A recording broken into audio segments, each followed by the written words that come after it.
Pengobatan ala Nabi Muhammad Shallallahu Alaihi Wasallam telah menjadi sumber inspirasi bagi praktisi pengobatan selama berabad-abad. Salah satu karya penting yang menggali lebih dalam tentang tradisi pengobatan Nabawi adalah At-Tibbun Nabawi, karya Ibnu Qayyim al-Jauziyah, seorang ulama terkenal dan penulis di abad ke-14. Buku ini adalah salah satu karya monumental yang merinci penggunaan tumbuhan, makanan, dan praktik pengobatan yang diajarkan oleh Nabi Muhammad Shallallahu Alaihi Wasallam. Artikel ini akan mengulas sebagian dari informasi berharga yang terdapat dalam buku tersebut. Pengenalan At-Tibbun Nabawi. At-Tibbun Nabawi, atau pengobatan Nabawi, adalah kumpulan hadis dan nasihat dari Nabi Muhammad Shallallahu Alaihi Wasallam yang berkaitan dengan pengobatan dan perawatan kesehatan. Ibnu Qayyim menggali informasi ini dari berbagai sumber terpercaya dan kemudian mengorganisirnya dalam bentuk buku yang terstruktur. Buku ini membuktikan bahwa Islam bukan hanya agama rohani tetapi juga menekankan pentingnya perawatan tubuh dan kesehatan. Pendekatan holistik dalam pengobatan.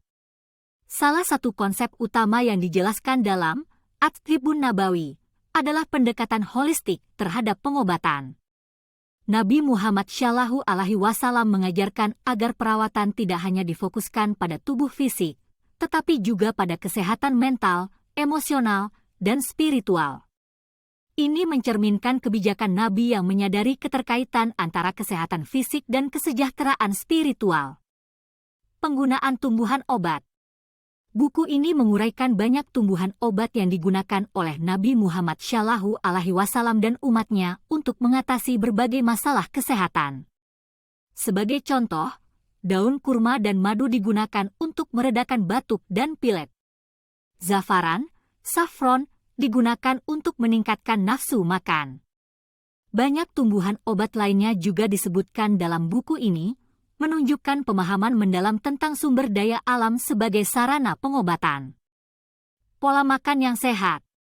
At-Tibbun Nabawi juga membahas pentingnya pola makan yang sehat dan seimbang. Nabi Muhammad Shallallahu Alaihi Wasallam menganjurkan untuk mengonsumsi makanan yang alami dan bersih. Dalam buku ini, Ibnu Qayyim mencatat bahwa makanan yang diproses dengan baik dan diambil dalam jumlah yang tepat dapat menjaga kesehatan dan mencegah berbagai penyakit. Pengobatan dengan doa dan zikir. Selain tindakan fisik, At-Tibbun Nabawi juga menyoroti pentingnya doa dan zikir dalam pengobatan. Nabi Muhammad Shallallahu Alaihi Wasallam mengajarkan bahwa doa dan zikir yang tulus dapat memiliki dampak positif pada penyembuhan dan pemulihan. Kesimpulan. Buku At-Tibbun Nabawi, karya Ibnu Qayyim adalah sumber yang berharga bagi siapapun yang tertarik pada pengobatan ala Nabi Muhammad Shallallahu Alaihi Wasallam dan tradisi pengobatan Islam. Ini mengajarkan kepada kita pentingnya perawatan kesehatan yang holistik, yang mencakup perawatan fisik, mental, emosional, dan spiritual. Penggunaan tumbuhan obat, pola makan yang sehat, doa, dan zikir adalah beberapa elemen penting dari pendekatan ini. Melalui penelitian dan pemahaman tentang At-Tibbun Nabawi, kita dapat mengambil manfaat dari tradisi pengobatan yang berharga ini untuk meningkatkan kesehatan dan kesejahteraan kita.